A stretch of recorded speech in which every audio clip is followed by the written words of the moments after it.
真係估唔到啊！喺我哋中山啊，40萬就可以住到我哋咁樣嘅獨棟大別墅。呢塊地佔地咧就400個平方嘅，咁建面咧都有去到390幾方。睇下呢個花園，左右2個大花園，夠晒使。而且你睇呢條路，呢條路夠晒闊，每間屋苑嘅前面都會有2到3個車位，將車停喺出邊。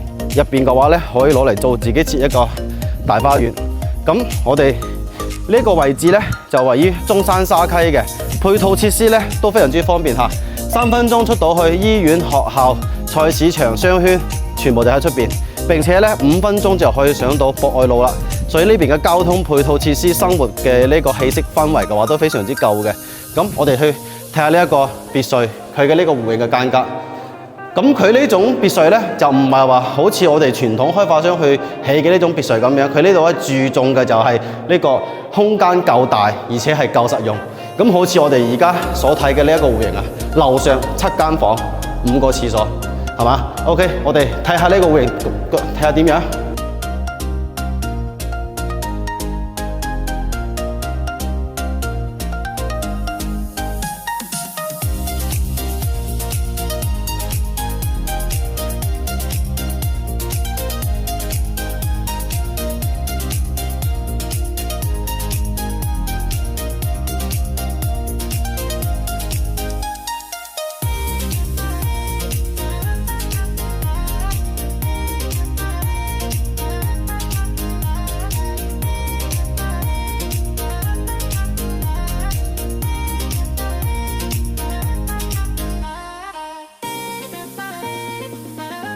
咁呢個別墅咧，對比翻而家市面上普通嘅呢種別墅咧，佢最大嘅優勢就在於佢嘅實用率啦，可以見到啦，佢門口可以停車。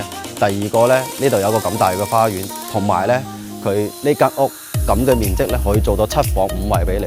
啊，咁第二個咧就係佢呢個嘅位置非常之好啊，出到門口咧，生活氣息全部都係有齊晒，生活、交通、配套、醫療全部都有。咁第三咧就係價錢啦。